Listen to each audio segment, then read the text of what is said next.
Muito bem, pessoal, estamos ao vivo, estamos começando o nosso Desperta SL 23 de maio, 7h01 da manhã. Bom dia para todo mundo. Estou ainda muito gripado, como falei para vocês ontem, então não reparem essa cara de quem não dormiu nada. Na verdade, dormi super bem, mas realmente, aliás, um desejo de melhora para o nosso querido Chico Pinheiro, que também pegou uma gripe, né? O Chico Pinheiro não participou do N2 ontem, porque também está gripado. Eu estou conseguindo levar o negócio, a coisa tá andando. Estamos diretamente de Oslo, na Noruega. Para quem não acompanhou o programa ontem, né? Eu estou em viagem, estou numa conferência global sobre liberdade de informação aqui em Oslo, na Noruega, debatendo com nossos colegas jornalistas, ativistas, políticos, gente do mundo todo sobre a nossa querida liberdade de expressão. Aliás, ontem fiz a minha fala, né? Bom dia pro pessoal que tá chegando aí, pessoal de Lavras, pessoal de Garopaba, pessoal de onde mais? São Sebastião, São Paulo, Porto Alegre, Juiz de Fora, Nova Friburgo, gente de fora do Brasil também. Vão mandando seu bom dia aí, vão compartilhando o nosso link também, tá, gente? Pra galera ficar ligada no Desperta. Ontem fiz a minha fala aqui no Congresso e falei do que tá rolando no Brasil, né? Antes da gente entrar, subir no palco, uma pesquisadora americana mostrou alguns livros que eram usados no sistema de educação dos Estados Unidos até o final dos anos 70. E é uma coisa aterradora. Livros usados pelo estado da Virgínia, por exemplo, falsificando completamente a história dos negros escravizados, né? Assim, ó, coisas chocantes, assim, a gente está agora debatendo, vamos falar hoje, né, sobre o assunto do Vini Júnior, vamos falar também, claro, sobre a decisão de afastar o juiz da Lava Jato. O juiz Apio está afastado cautelarmente, o juiz, a gente vai falar sobre isso, notícia, né, de agora. Na verdade, quem deu essa notícia foi ontem, o Luiz Nassif, lá no GGN.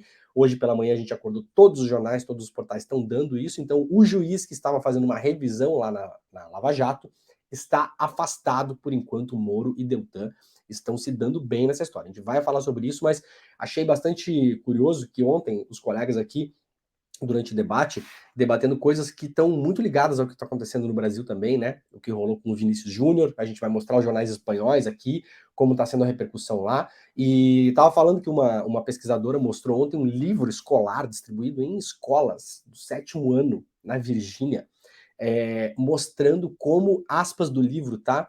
Como os negros eram felizes vivendo na Virgínia sob o regime de escravidão e eram devotos aos seus mestres. Isso é um livro escolar, tem o texto inteiro, ela mostrou ontem, eu fiquei horrorizado, até peguei o texto aqui, talvez eu faça alguma coisa, algum texto sobre isso depois, porque, gente, a gente tá falando de 1970 o livro, distribuído pelo estado da Virgínia para escolas públicas.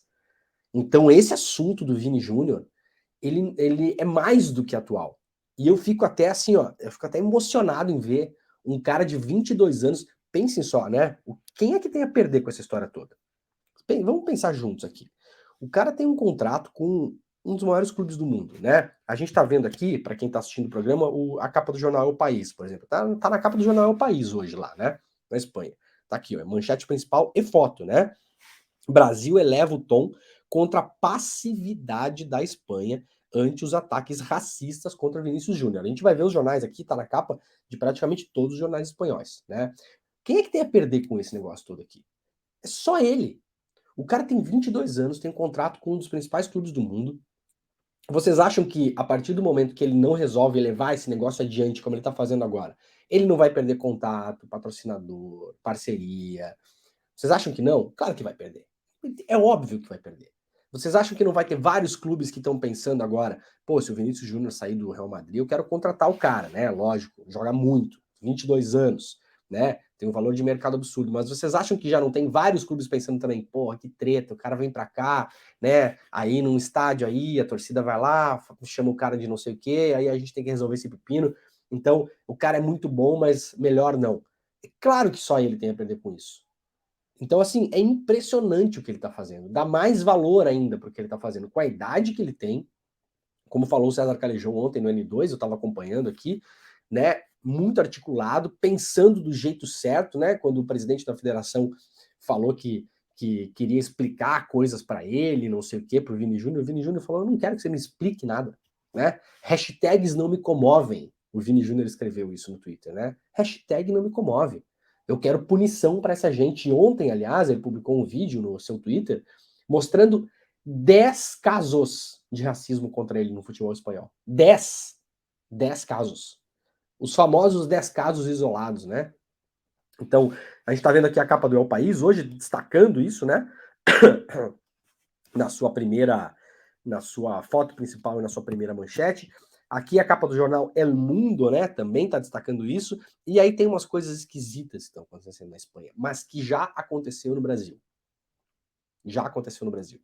E acontece seguidamente quando se trata de casos de racismo. Aqui, ó. Manchete principal do jornal El Mundo, né?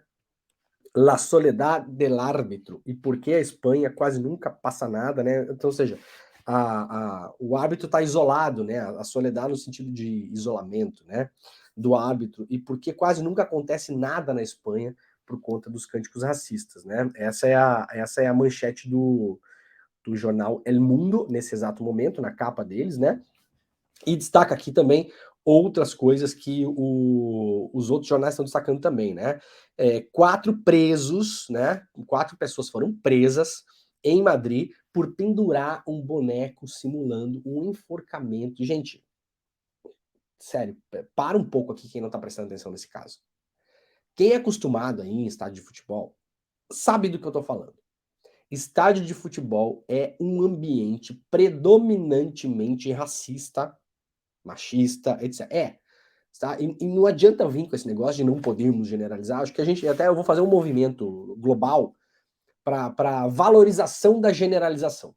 Porque generalização é um conceito científico. Você não explica, quem tem filho consegue explicar o mundo para uma criança sem fazer generalizações? É impossível. A generalização é um conceito científico. É quando você pega uma parte, estuda a parte e consegue projetar no todo o que acontece com a parte. Então não adianta a gente partir por o uso dessa individualização quase neoliberal, assim, né? Que vira passapanismo para racista, né? Ah, mas nem todo mundo. Ah, mas tem que ver que nem é todo espanhol. E, gente, ninguém precisa ficar pedindo desculpa para aqueles espanhóis que eventualmente não sejam racistas. Ninguém precisa ficar pedindo desculpa para o mundo do futebol, né? Que é eventualmente antirracista. Não, a generalização do mundo do futebol no mundo. Olha, eu já vi jogo no Brasil, já vi jogo na Argentina, já vi jogo na Itália, já vi jogo na França, já vi jogo em Mônaco, assim, para falar lugares assim, né? Mônaco, estádio de Mônaco, no estádio Príncipe, não sei o que lá. Vi um jogo de Itália e Camarões, a trabalho, uma vez fui para lá. Já vi jogo na Alemanha, já vi jogo em vários países do mundo. O ambiente do futebol no mundo é um ambiente racista. Essa é a generalização que tem que ser feita. Você não precisa atravessar a rua para escorregar numa casca de banana, meu filho, sabe? Deixa eu atravessar a rua porque tem uma casca de banana lá, eu vou atravessar a rua e falar, mas nem todo mundo no futebol, não interessa, assim, nem todo mundo, cara, ele é marcadamente racista. E a gente vê, inclusive, em algumas viradas que essa história vai dando, a gente vai ver isso aqui acontecer, porque isso aconteceu no Brasil também. Aqui é a capa do jornal ABC, né? Lá da Espanha também. A capa mostrando aqui o Cristo Redentor. Eu já vou terminar o raciocínio, tá? Só para vocês terem uma ideia do que tá rolando na Espanha. Eu vou mostrar, aqui tá o Cristo Redentor, em destaque, né? Vamos deixar ele maiorzão aqui.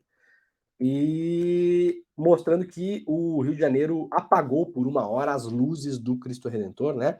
Brasil apaga seu emblema nacional por conta do racismo na Espanha contra Vinícius Júnior, né? E aí tem 2 submanchetes que tratam disso também na capa do ABC. Os jornais espanhóis só se mexeram porque o Vinícius Júnior fincou o pé e falou que não é mais possível que isso aconteça. Vocês entendem o que está acontecendo de fato nesse negócio? Essas capas não existiriam por combustão espontânea, esse é o ponto. Quando, se não me engano, em 2014, o Grêmio, time que eu torço, tá? E eu não tenho problema nenhum em falar, né, que a torcida do Grêmio é uma torcida racista. É claro que não todos, é claro que não vamos generalizar. Melhorou muito nos últimos anos, mas se você for pro estádio, você ainda vai ver coisas horríveis. Quem vai para estádio sabe do que eu tô falando. Ah, nem todo mundo. Tudo bem que nem todo mundo. Não interessa quem não é. O que interessa é quem é. Porque ali marca uma divisão entre as pessoas. E o que as pessoas estão fazendo, as que são, é crime. Né? Eu lembro que o Grêmio foi eliminado da Copa do Brasil, 2014, se eu não me engano, por conta de cânticos racistas que já aconteciam na torcida do Grêmio há muitos anos. Há muitos anos. Não foi naquele dia. Eu frequento estádio há tempo suficiente para saber que aquilo lá sempre aconteceu. E aí, contra o jogador Aranha, que era o goleiro do Santos, né?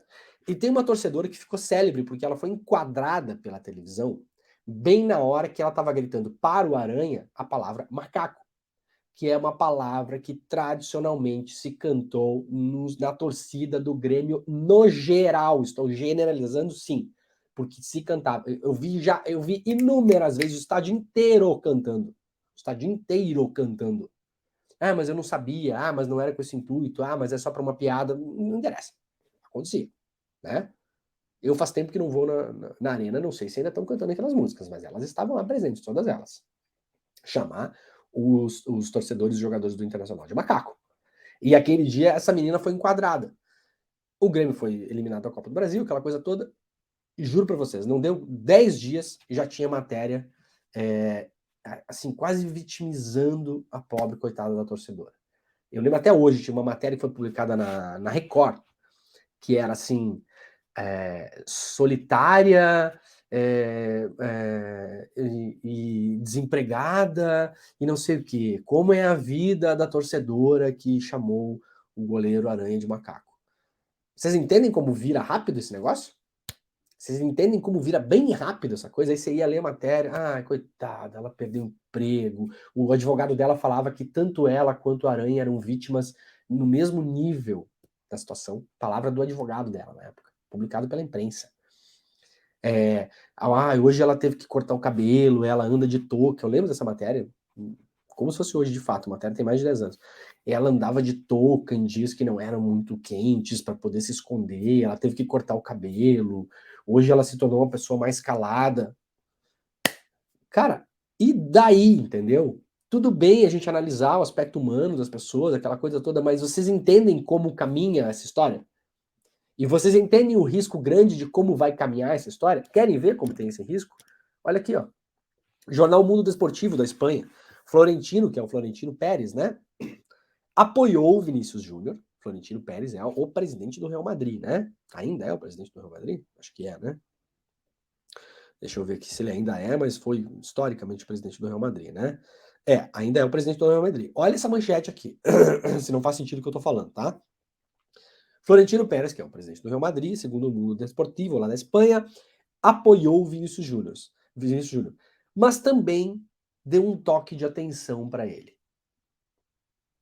Eu vou ler um pouco do texto aqui. Vocês que estão vendo o programa, vocês que estão só ouvindo o programa, para onde vocês acham que essa conversa vai caminhar? Assim, ó, se a gente tivesse ao vivo, eu daria um doce para quem adivinhasse. Para onde vocês acham que essa conversa vai caminhar 2 dias depois do que aconteceu lá na Espanha? O fato aconteceu no domingo, nós estamos na terça-feira. Na terça-feira, metade da manchete já é: ok, estamos apoiando o Vinícius Júnior, mas vamos dar um toque para ele aqui. Para onde vocês acham que está caminhando isso aqui? Para dizer que a vítima ou provocou, ou aceitou provocação, ou não deve reagir à provocação. Qual é o próximo passo? Vocês podem ter certeza disso. Daqui uma semana, daqui 2 semanas, daqui um mês, vai ter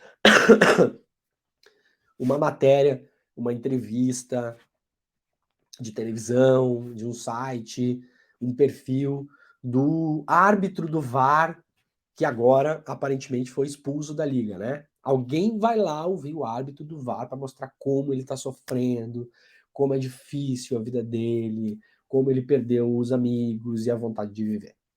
Olha, se é que já não existe essa matéria. Eu conheço imprensa há tempo suficiente para ter certeza absoluta que essa matéria vai ser feita. Se é que ela já não foi feita. Aí tá aqui o Florentino Pérez, né?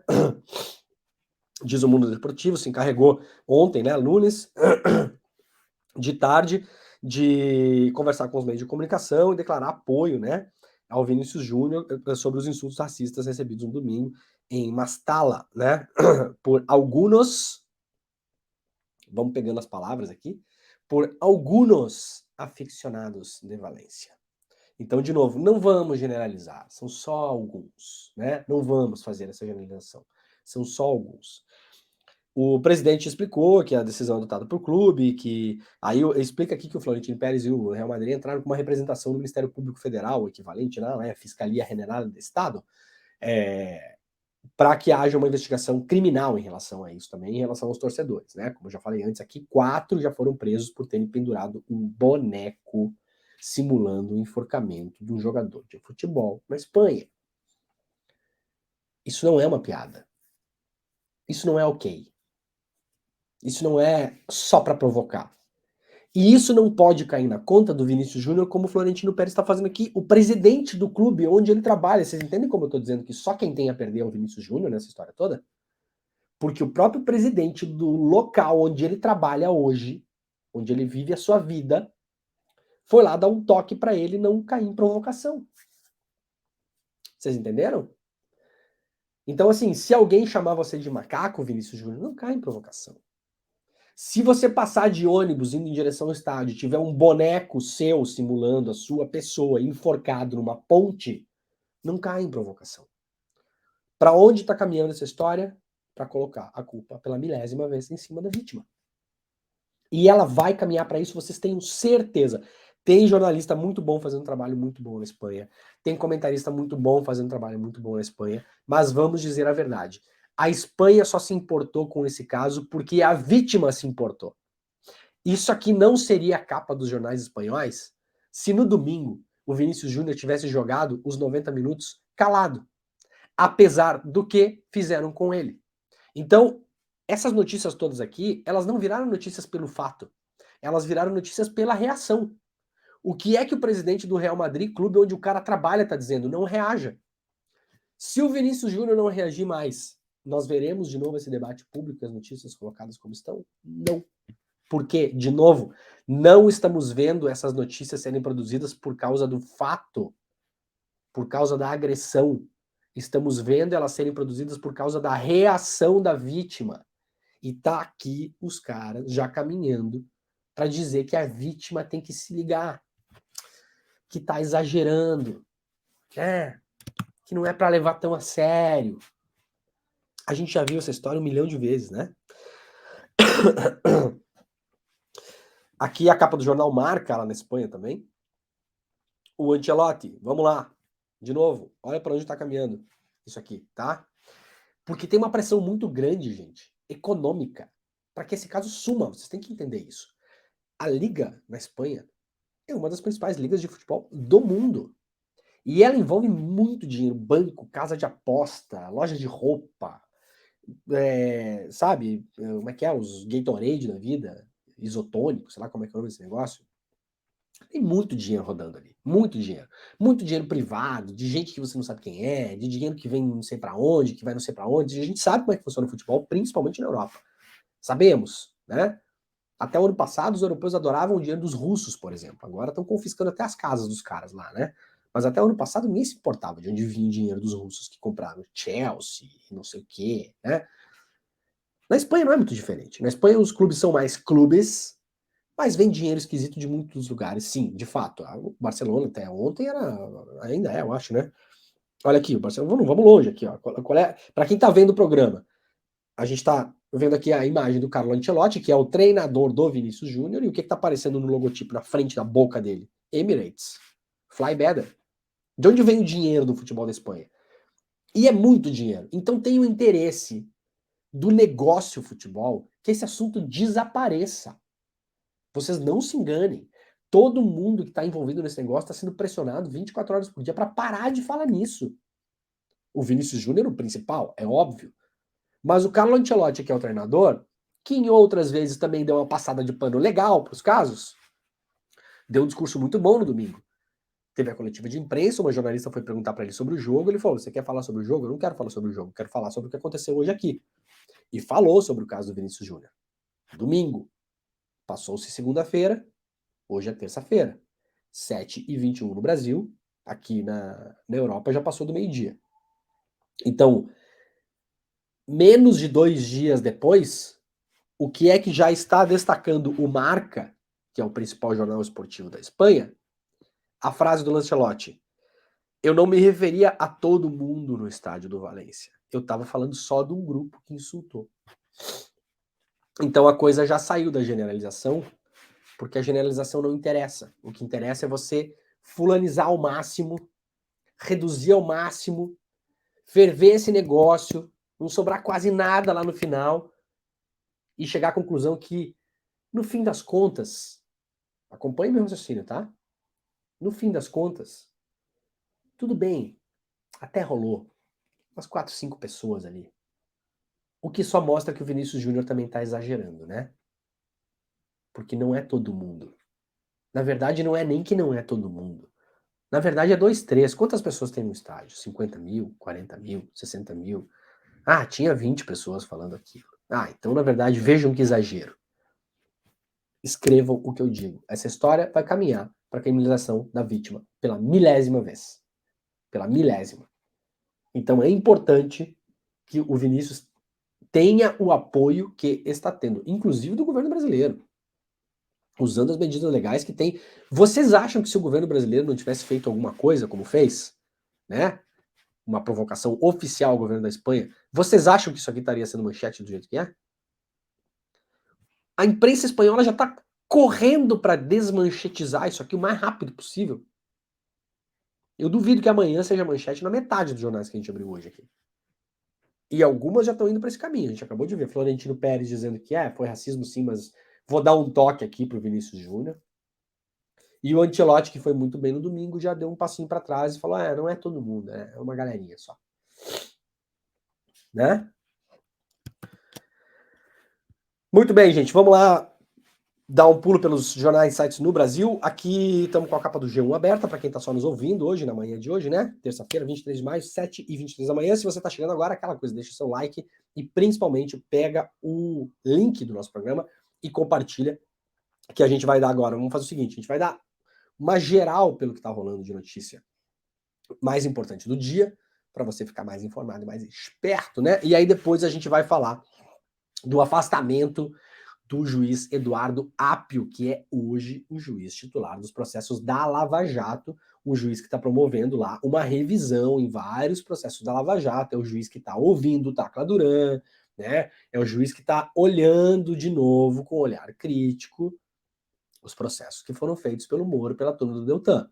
O Tribunal Regional da Quarta Região, um tradicional aliado do Moro e do Deltan, alinhado com essa turma toda, praticamente nunca foi contra as decisões que foram tomadas em Curitiba, afastou o juiz da Lava Jato. A gente vai explicar esse caso daqui a pouquinho, tá bom? Então vamos lá, vem comigo que a gente vai dar uma geral e depois a gente cai dentro disso, tá bom? Bora lá. Capa do jornal The Guardian também, né? Polícia espanhola prende 4 pessoas sobre caso Vinícius Júnior, o caso que eu acabei de explicar aqui, né? Um manequim usando a camiseta número 20 do jogador foi pendurado em uma ponte, simulando um enforcamento em frente aos campos de treinamento do Real Madrid. É disso que a gente está falando, não é de outra coisa. Essa imagem é muito forte, tá, gente? Vocês imaginem para ele ver isso. Vocês se imaginam vendo um boneco de vocês na frente do local de trabalho de vocês, pendurado em uma ponte, com a camiseta escrito o nome de vocês? Vocês conseguem se colocar? Acho que a gente tem que se colocar no lugar do cara nesse momento, que fica, né, fica mais fácil da gente entender a coisa, né? Não é porque ele é uma figura pública, porque ele é um cara famoso e não sei o que ele tem que aguentar esse tipo de coisa. Não tem que, mas não tem que mesmo. Mas não tem que é mesmo. Tem coisas que figuras públicas têm que aguentar mais. Tem. É natural, é normal. Se você for uma figura pública no Brasil e no mundo, você tem vários direitos até que você perde. Figuras públicas, por exemplo, funcionários públicos. Né? Você perde o direito ao segredo do seu salário. Seu salário é público. Então, quando você se torna uma figura pública em vários níveis, você perde, muitas vezes, né, a intimidade, não fica mais tão íntimo assim, né? O que você fala tem interesse público imediato, então é diferente de um cidadão que não é famoso, por exemplo, falar alguma bobagem numa discussão de trânsito, e a pessoa pública falar. Agora, isso aqui não. Isso aqui não. Isso aqui é além de qualquer limite. Sendo com pessoa pública ou pessoa privada. E ainda mais um jogador de futebol. Né? Não estamos nem entrando na seara se fosse, por exemplo, um político facínora, sei lá, um ditador, né? Que aí a população está protestando. A gente está indo numa outra conversa. Isso aqui não tem nada a ver com isso. Isso aqui é um jogador de futebol, um cara que trabalha com entretenimento, para levar alegria para as pessoas. Então, destaque hoje na imprensa lá no The Guardian, né? Tava na capa, tá na capa do The Guardian, na verdade eu só peguei o link para a gente conseguir ler a manchete melhor aqui. Vamos lá então, vamos dar uma girada rápida no New York Times. O New York Times tem uma matéria interessante hoje sobre uma seca no Rio Colorado. Na verdade, isso vem há muito tempo. Eu me lembro já de anos atrás, ler uma reportagem muito boa no site ProPublica, que eu até separei ela aqui, ó, com algumas fotos, ó, para quem tá vendo, né? Isso aqui é o Rio Colorado. O Rio Colorado é um dos principais rios dos Estados Unidos, né? Enquanto a gente debate aqui na Amazônia também, esse grande debate está rolando agora de perfurar petróleo na foz do Amazonas e tal, não sei o quê. Nos Estados Unidos eles estão muito preocupados com o desaparecimento do Rio Colorado, né? E aí eu só quis trazer para a gente aqui, olhar um gráfico que foi criado pelo New York Times, porque muitas vezes tem campanhas de conscientização ambiental, a gente faz aquela coisa, né? É um famoso, como é que é? Fazer xixi no banheiro, né? Não, vamos cuidar, fecha a torneira quando você está escovando o dente, aquela coisa toda que a gente, desde os anos 80 no Brasil, quando esse negócio ficou mais famoso, né? Anos 90, na verdade, que ficou mais popular esse tipo de campanha de conscientização, de você não deixar a torneira aberta, de você não lavar a calçada com mangueira, essas coisas todas, né? E sempre tem um debate em relação a isso, sobre qual é o limite do cidadão, do indivíduo cidadão, até se responsabilizar, né, para a gente dar um jeito na emergência climática. Então, assim, será que se eu escovar o dente com a torneira fechada, será que se eu fizer xixi no banho, né, será que se eu, tem gente que não gosta de fazer xixi no banho, será que se eu não lavar a calçada com água corrente, será que se eu colocar uma cisterna na minha casa, enfim, será que se o cidadão, o indivíduo, né, fizer todas essas coisas, a gente realmente faz alguma diferença? Olha, eu sugiro que a gente continue fazendo, óbvio, né? Não é porque talvez não faça muita diferença que a gente vai começar a aloprar e abrir todas as torneiras de água da nossa casa. Até porque isso tem um custo, né? Agora, olha que interessante o que o New York Times traz sobre essa tentativa de assassinato do Rio Colorado, que é o que está rolando nos Estados Unidos mesmo, tá, gente? Olha, tem lugares que tá assim, ó. Isso aqui é foto da ProPublica. Essa matéria da ProPublica é de julho de 2017. 17. Então, isso aqui não é um negócio que está acontecendo agora, não, tá? Não é sazonal, não é porque esse ano não sei o quê, não é nada disso. É um problema que vem de longe, tá? Aí, olha aqui o gráfico. Vamos ver que interessante isso aqui, ó. O New York Times está trazendo um gráfico que é um gráfico, para quem não está nos vendo, né? É basicamente uma barra azul, né? Um grande bloco azul, colocando que a quantidade de galões de água, que como é medido nos Estados Unidos, né? 1,9 trilhões de galões de água, que são consumidos, que são retirados do Rio Colorado. E aí, esse grande bloco azul, ele é fatiado para a gente entender quem é que consome a água do Rio Colorado. Vamos ver como é que funciona esse negócio? Olha aqui, ó. Olha aqui. Vamos ver se dá para diminuir para a gente enxergar um pouco melhor. Aqui, ó. Residências, 12%. Comércio e indústria, 4%. Termoelétricas, 4%. E aí, agricultura, 79%.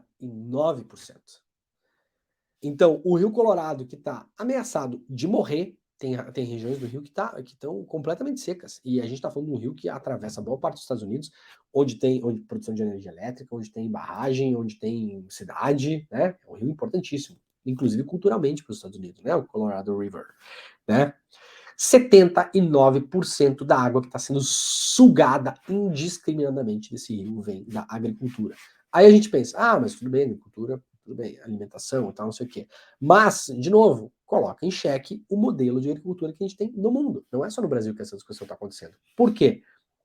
Para onde vai o grosso desse negócio? 55% vai para produzir alfafa para boi. Ou seja, de 100% da água que está sendo sugada do Rio Colorado, metade vira pasto. Literalmente, é usada para irrigar pasto. Então, essa matéria é importantíssima para, mais uma vez, a gente pensar em como a gente está organizando essa cadeia de suprimento de alimentação mundial. Se esse é o modelo que de fato interessa para a gente sobreviver no futuro. Não adianta a gente falar, mas tudo bem, mas é gado, né? As pessoas comem carne, sim, as pessoas comem carne enquanto tiver água no Rio Colorado, por exemplo. Se a gente continuar fazendo o negócio do jeito que está sendo feito, vai ter água para criar pasto para gado daqui a 30 anos, nesse rio. Eu não estou falando de 300 anos, não, estou falando de 30, o que a matéria fala aqui. A matéria está falando em 20, 30 anos. Desaparecimento de um dos principais rios dos Estados Unidos. O resto aqui vai então para os animais beberem, né? E aí plantação de sementes, grãos e algodão, que é o principal nos Estados Unidos também, né? Algodão, por exemplo, se vocês terem uma ideia, a produção de algodão consome 11% da água do Rio Colorado. Então, de novo, gente, 79% é consumido com agricultura, sendo que disso 55% é para irrigar literalmente alfafa. Alfafa, tá escrito aqui, ó. Alfafa, corn, silage, né? Pipoca de silo, né? De alimentação de boi, né? E gramíneas, né? Para criar gado. Então, importantíssima a matéria do New York Times hoje. Quem puder, tá lá na capa do New York Times, né? The Colorado River is shrinking. See what's using all the water. Ou seja, olhe quem está usando toda a água do rio. E para complementar, tem essa matéria da ProPublica. Na verdade, a ProPublica ela fez uma série em 2017 chamada Killing the Colorado, The Water Crisis in the West. Quem quiser procurar, o site é propública.org, tá? Aí coloquem aí nos buscadores ProPublica Killing Colorado, que vocês vão ver lá, tem uma série, tem mapas, tem entrevistas com pessoas, tem estudos científicos, eles fizeram um mapa bem legal aqui, ó. Dá para explorar o Rio Colorado, olha só. Você pega o mapa do rio, ó, e vai acompanhando aqui, ó, o que é que tem na margem do rio, né? Os projetos de eletricidade, ó, você vai andando, vai mostrando, né? As cidades que estão em volta do rio, as empresas de energia que usam bastante, né? Aqui, ó, bem legal. Então, quem quiser acompanhar pode dar uma olhada lá, tá? Muito bem, vamos lá para Bloomberg Linha, para a gente dar uma olhada rápida no que está rolando aqui. É um site que foi montado no Brasil, se eu não me engano, no ano passado, né, do grupo Bloomberg, e é um site que eu tenho trazido com alguma frequência aqui, porque é um site do mercado, que cobre mercado e tal, né, esse site de economia, assim, com todos os seus vieses, todos os seus interesses, mas eu considero que muitas vezes tem uma leitura e uma visão um pouco mais aprofundada do que os setores de economia dos jornais brasileiros. Tá? Até porque o senhor Bloomberg tem interesses globais em várias coisas e o Brasil não é exatamente um grande foco de interesse do dono desse negócio todo aqui, tá? Eu poderia dizer com certeza que a Folha, o grupo Folha tem mais interesses no mercado brasileiro em vários dos seus ramos do que o Bloomberg, tá? Então, tem uma liberdade maior para ter pautas mais interessantes aqui de fato, tá? Moedas de emergentes podem cair até 10% com impasse de dívida nos Estados Unidos, diz o banco UBS, né? Isso aqui é um temor sobre a dívida dos Estados Unidos. Para quem não acompanha, já há alguns anos, os Estados Unidos ele tem uma limitação de endividamento, né? Não é um teto de gasto, é diferente, uma limitação de endividamento. Os Estados Unidos, para quem não sabe, é um país super endividado, tá, gente? Mega. Aliás, as maiores economias do mundo, todas são mega endividadas, mais endividadas do que o Brasil, inclusive. Algumas muitíssimo mais. Itália, Japão, a Itália, sei lá, a Itália acho que deve 120% do PIB. Eu não sei mais quais são os valores atuais, mas sempre tá. O Japão mais ainda, né? O Brasil, olha assim, o Brasil não passa nem na fila perto de vários países que são endividados pelo mundo, né? Os Estados Unidos tem uma limitação em relação a isso. Então a Bloomberg traz aqui uma opinião de um banco, que pode sempre estar errado e tem viés, claro, né?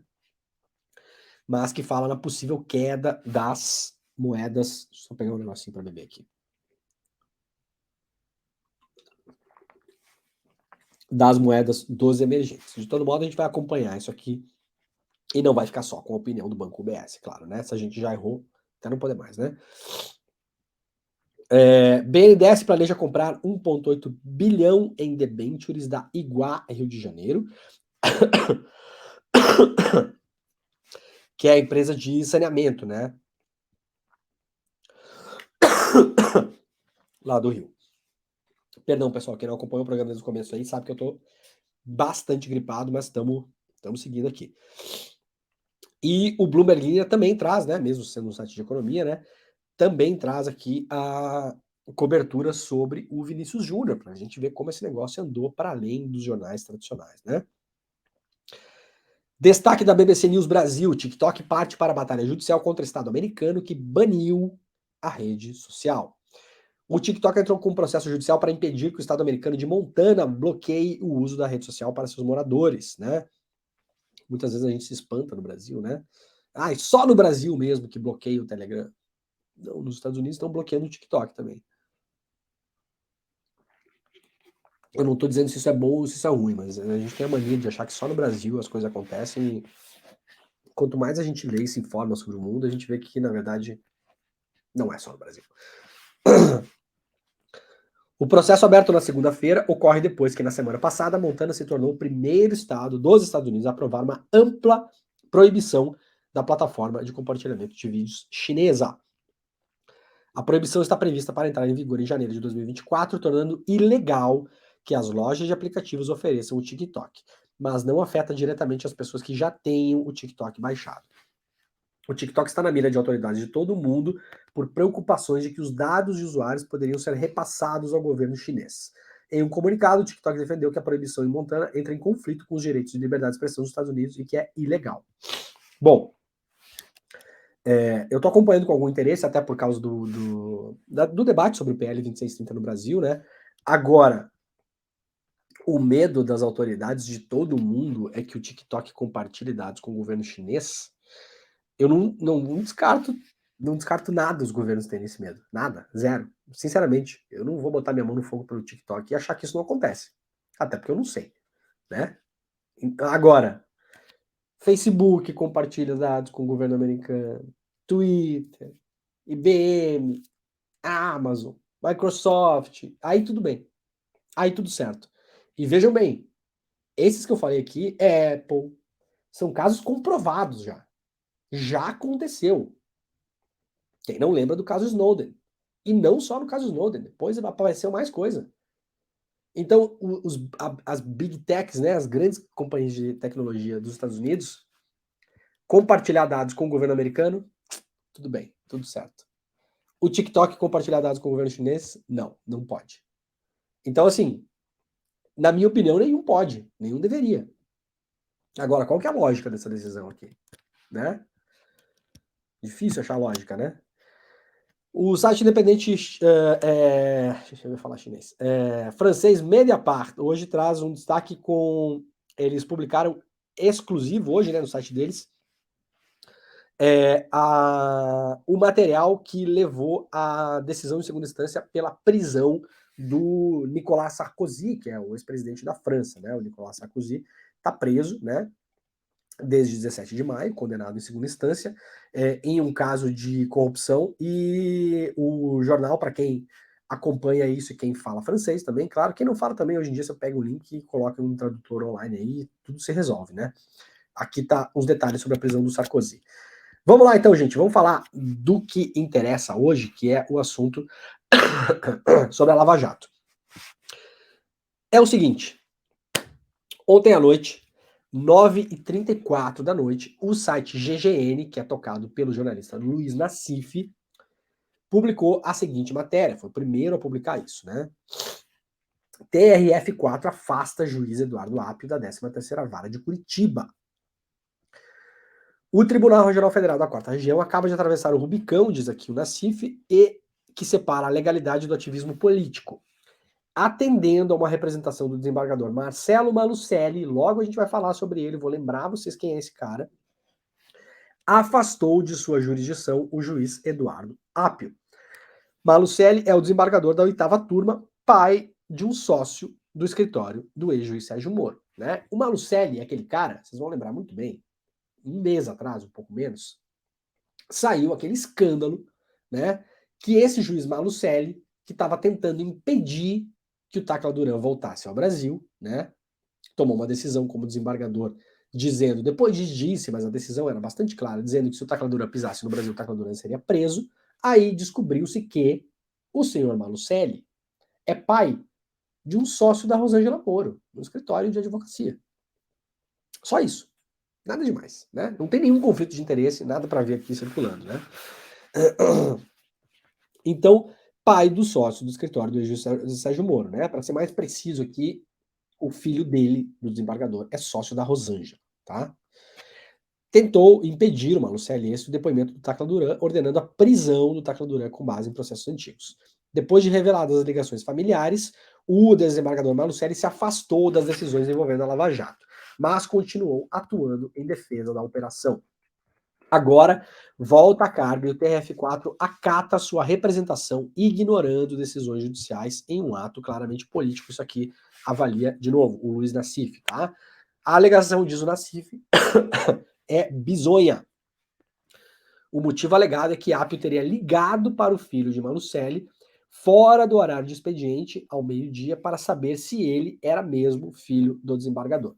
Depois a gente vai ler aqui a transcrição dessa ligação que supostamente teria sido feita pelo juiz Eduardo Apio para o tal do sócio da Rosângela Moro, tá? É uma ligação esquisitíssima, assim, ó, de fato é uma ligação muito esquisita, né?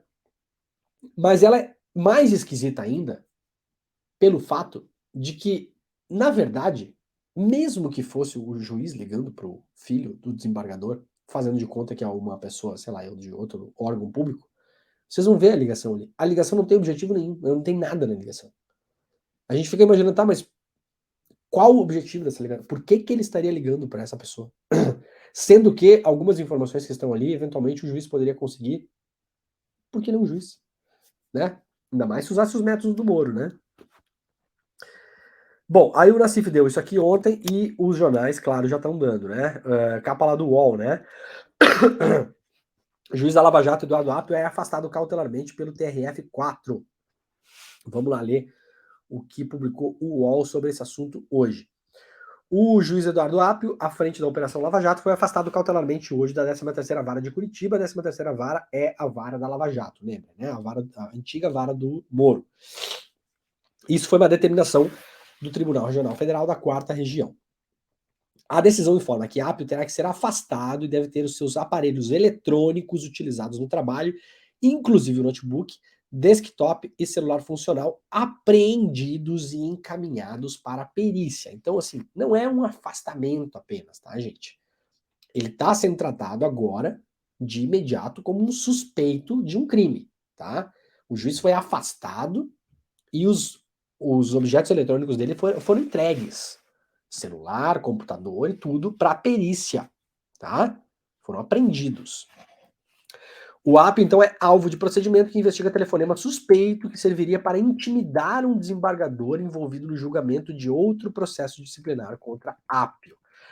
Eduardo Apio terá um prazo de 15 dias para representar sua defesa prévia, contados a partir da sua ciência desta decisão, diz a certidão de julgamento divulgada pelo tribunal.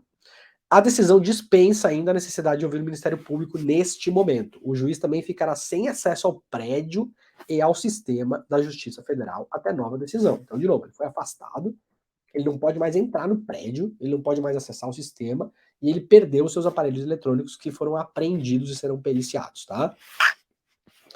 A Apio foi denunciado à Corregedoria Regional por suposta ameaça ao desembargador federal Marcelo Malucelli, esse mesmo cara que ameaçou, né, com uma decisão judicial de prisão o Tacla Duran e cujo filho é sócio da Rosângela Moro, tá? Pra vocês entenderem o que tá rolando ali, tá?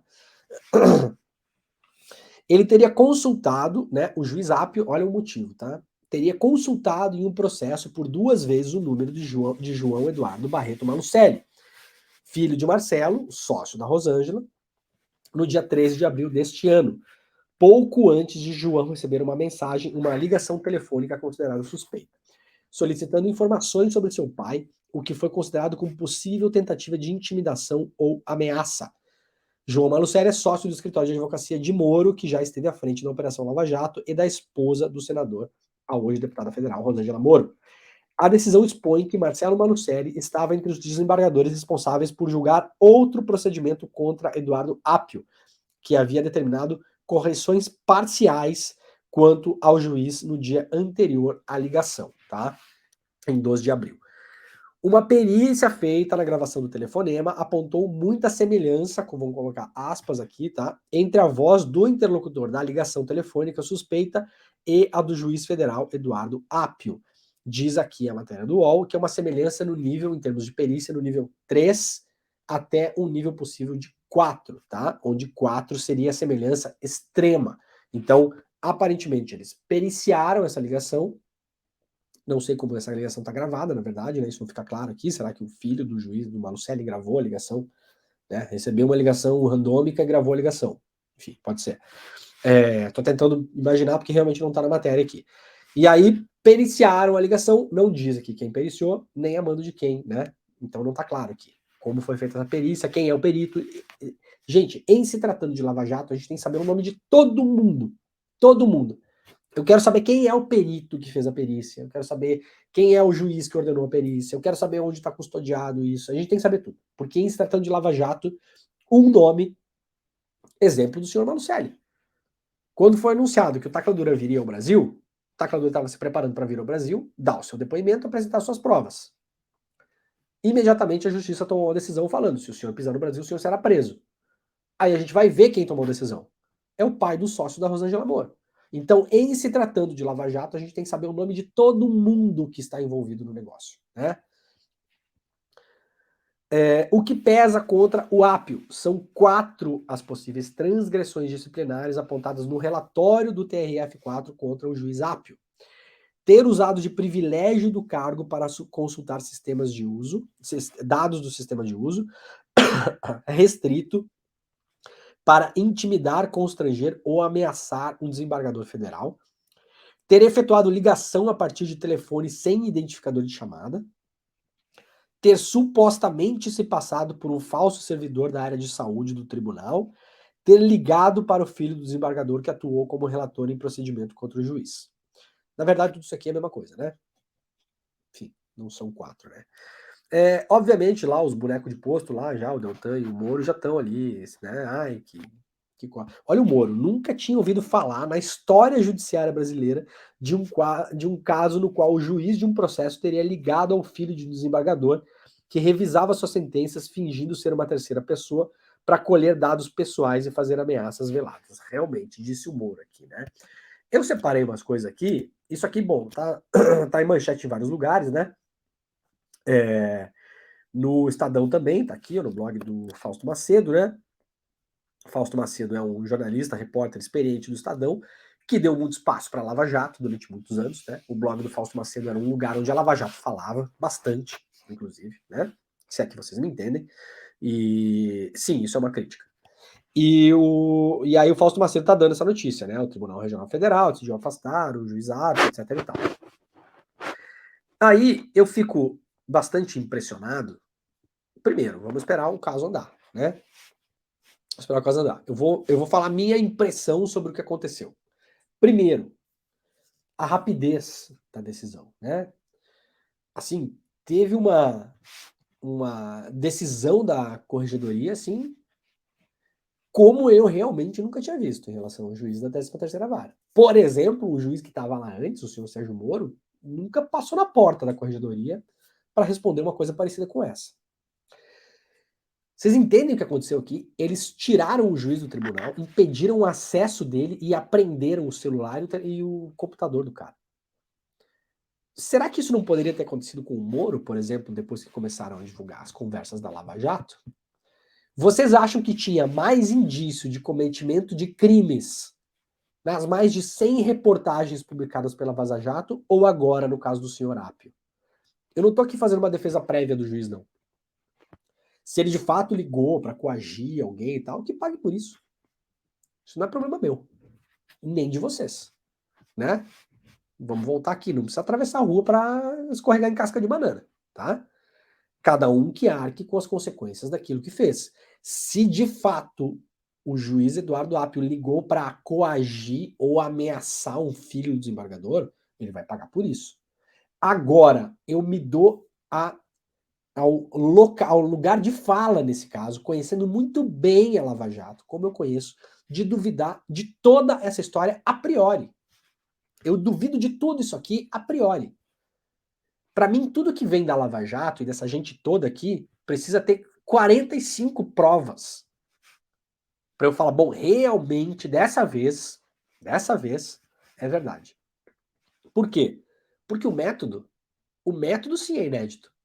O Moro falou que nunca viu um juiz fazer isso. Eu tô falando pro Moro agora aqui. Eu nunca vi esse método ser aplicado contra o senhor, por exemplo. E olha que tinha uma tonelada de provas de que o senhor era um muito pior juiz, cometendo ilegalidades à luz do dia, do que o senhor Eduardo Apio. Se a gente colocar na balança e levar como favas contadas que o Eduardo Apio fez o que estão acusando ele de fazer, eu não estou dizendo que fez, eu estou dizendo o seguinte: se a gente disser que fez, tá? Vamos colocar aqui para ilustrar. Fez. E colocar o que o Moro fez, a balança quebra. A balança não para em pé. No entanto, nunca teve busca e apreensão na casa do Moro, né? Só durante a campanha eleitoral para pegar um santinho que estava na casa dele lá com os números tudo errado lá, né? Nunca prenderam o celular do Moro, nem depois da Vaza Jato. Alegaram cinicamente ele e todos os procuradores que tinham destruído os celulares. Por que será que destruíram os próprios celulares? Hein, senhor Sérgio Moro? Por que será que o senhor não tinha mais em posse o celular que o senhor usava para conversar com os procuradores? Do que o senhor, como juiz da Lava Jato, chamaria isso se alguém fizesse esse negócio? Ocultação de provas, talvez, né? Tentativa de interferir nas investigações? Poderia ser também, né? Nunca foi afastado, senhor Moro. Nunca pegaram o computador dele, nunca impediram que ele acessasse o sistema da Justiça Federal, nunca impediram que ele entrasse no prédio da Justiça Federal. Então nós estamos diante, claramente, de um caso absolutamente escandaloso de 2 pesos e 2 medidas. Se fôssemos usar essa régua e essa rapidez e essas medidas que foram usadas agora contra o juiz Apio, contra o Moro na época, olha, no mínimo o Moro estaria preso. No mínimo, preso. A gente está vendo claramente que para o Tribunal Regional Federal da Quarta Região, em Porto Alegre, uma coisa é uma coisa e outra coisa é outra coisa, né, senhores desembargadores? Tem coisas curiosas aqui. Quem é o juiz que participou, um dos juízes que participa, segundo o Estadão, para a gente fechar esse assunto aqui, ó. Deixa eu ver se eu consigo procurar o nome dele aqui. Não, acho que o nome dele está aqui, ó, no UOL. Bonet. Não. Não, tá no Estadão, perdão. Um dos juízes que participa do caso é um juiz chamado o senhor Bonet, né? Não estou conseguindo fazer a busca aqui, mas eu vou buscar o nome dele aqui. Bonet. Ele é o cara escolhido pela Lava Jato para ser o juiz substituto do Moro. Então, um dos desembargadores que está nas atas, né, que tomaram a decisão de afastar o senhor Apio, de pegar o celular dele, etc e tal, que está aqui como juiz substituto, é um juiz chamado Bonet, que é nada menos do que o cara que foi escolhido pela própria Lava Jato de modo clandestino para assumir o lugar do Moro na 13ª Vara. De fato, era juiz da Lava Jato até pouco tempo atrás, né? Matéria do Intercept publicada lá em 13 de outubro de 2020. Precisamos de um coringa. Essa é a aspa usada. Áudios. Deltan Dallagnol interferiu para colocar o juiz aliado no lugar de Sérgio Moro na Lava Jato. E esse juiz Bonet era o cara que eles manobraram a escolha para que ele fosse escolhido no lugar do Moro. Agora, esse cara... Por que eu falei antes? A gente tem que saber o nome de todo mundo. Sempre que sai uma notícia sobre Lava Jato, eu quero saber o nome de quem está envolvido, o nome do perito, o nome do delegado da Polícia Federal, o nome do agente que foi na casa do cara, o nome de quem fez a apreensão, o nome de quem do juiz, o nome de tudo. Em se tratando de Lava Jato, gente, é familismo. Você tem que saber os nomes das pessoas que estão envolvidas. Aí você vai ver a decisão contra o juiz Eduardo Apio. Quem é um dos desembargadores que está citado na decisão? O juiz Bonet. Quem é que é o Bonet? É o cara que foi escolhido pela Lava Jato, usando ali a sua influência política, de modo clandestino, manobrando o sistema de escolha de juízes para assumir a 13ª Vara em Curitiba. Então esse cara está envolvido agora no afastamento do Eduardo Apio, né? Então, de novo, vamos saber os nomes. E aí, a gente tem uma outra questão ali. Deixa eu só ver se eu acho o nome. Aliás, falta 4 minutos para acabar o programa, né, gente? Então eu vou fazer o seguinte: eu vou deixar esses outros assuntos para amanhã, tá? Tinha outro assunto aqui que eu ia puxar, mas eu vou deixar para amanhã. Então, resumindo, para quem tá pegando o programa só agora. Juiz Eduardo Apio, da 13ª Vara, a Vara da Lava Jato, afastado pelo Tribunal Regional da 4ª Região. Não pode acessar o sistema da justiça, não pode entrar no prédio, teve seu celular e computadores apreendidos. Qual é a acusação? Ele teria ligado para o sócio da Rosângela Moro, que é filho do desembargador que bloqueou a vinda do Brasil ao Brasil do Tacla Duran, teria se fingido, teria dito para esse filho que era outra pessoa, teria fingido ser outra pessoa, e teria de algum modo tentado pegar dados fiscais desse filho do senhor Malucelli e também do senhor Malucelli. Essa é a acusação. Foi muito rápida a corregedoria, pegou o celular do cara, afastou o cara. Olha, exemplar, né? Exemplar. Não vimos isso na época em que as matérias da Vaza Jato começaram a ser publicadas, né? Tava todo mundo de boa lá, tava todo mundo tranquilo. Nada aconteceu com ninguém, né? Então tá, vamos lá para a última notícia do dia. Então, gente, daqui a pouquinho tá começando o ICL Notícias, primeira edição. Então, você já pode pegar o link que tá aí nos nossos comentários para ir direto para assistir o programa, tá? Então, você tá aí no Facebook, tá no YouTube, aquela coisa toda, vai lá na caixa de comentários, tira um tempinho aí, às vezes a pessoa tá lá cozinhando, tomando café, lavando a louça, sei lá o quê. Tira um tempinho, abre o celular, abre o computador, pega o link, só faz isso que vai demorar 23 segundos da sua vida. Pega e clica no link para você ser direcionado diretamente para o ICL Notícias, primeira edição, que está começando daqui a 2 minutos. Última notícia do dia. Gabriela Hart, substituta da 13ª Vara de Curitiba, pede remoção para Santa Catarina. A juíza Gabriela Hart, substituta da 13ª Vara Federal de Curitiba, onde ainda tramitam processos remanescentes da Lava Jato, pediu remoção para Santa Catarina. Ela ainda pode desistir da sua inscrição no concurso interno até a próxima segunda-feira. Hart manifestou interesse em 4 varas de Itajaí e 9 de Florianópolis, além de outras 22 de Curitiba, nessa ordem de prioridade. Mas, entre as opções, o edital do concurso oferece apenas vagas para a segunda vara federal da capital catarinense, a 7ª na ordem de interesse da juíza. A magistrada substituiu o Sérgio Moro no final de 2018, quando ele pediu exoneração do cargo para assumir o Ministério da Justiça e Segurança Pública no governo Bolsonaro. Ela permaneceu como titular até abril do ano seguinte. Vamos lembrar que a Gabriela Hart, entre outras coisas, foi a que determinou a prisão do Zé Disseu, e foi a que determinou o cumprimento de prisão do Lula, né, depois da decisão do TRF4. Então ela era titular da vara no momento em que isso acontecia, né? Ela tinha assumido a vara nesse momento. E a Gabriela Hart também é filha do senhor Jorge Hart, do escândalo da PetroSix, que nós publicamos, né, e divulgamos aqui no ICL, aquele escândalo do roubo de uma patente da Petrobras, que foi levada clandestinamente, né, de dentro da Petrobras para tentar se patentear e se criar uma outra tecnologia fora disso. A Gabriela Hart é filha do senhor Jorge Hart, mas não só. O senhor Jorge Hart, na época, trabalhava para uma empresa que estava envolvida também na Lava Jato. Então tem toda essa questão envolvendo a Gabriela Hart, que a gente publicou, fez muito barulho isso, né? A gente publicou um tempo atrás. E, obviamente, a Gabriela Hart aí, a gente pode imaginar que também está tentando pular fora desse barco, né? Tá bom, meus caros, minhas caras, meus queridos, todo mundo, muito obrigado por hoje. Terça-feira, 23 de maio, 8 horas da manhã, está terminando o nosso Desperta ICL. A gente volta amanhã às 7 horas. Esse programa vai ao ar toda segunda, terça, quarta, quinta e sexta-feira, ao vivo, 7 horas da manhã, nos canais do ICL Notícias e também do Eduardo Moreira. Pegue o link e compartilhe com as pessoas. Muito obrigado. Chega aí agora o N1 e vocês ficam com as notícias do Brasil e do mundo também agora de modo muito mais aprofundado, porque o programa traz muitos comentaristas e muita qualidade, tá bom, gente? É isso, muito obrigado e até amanhã. Tchau!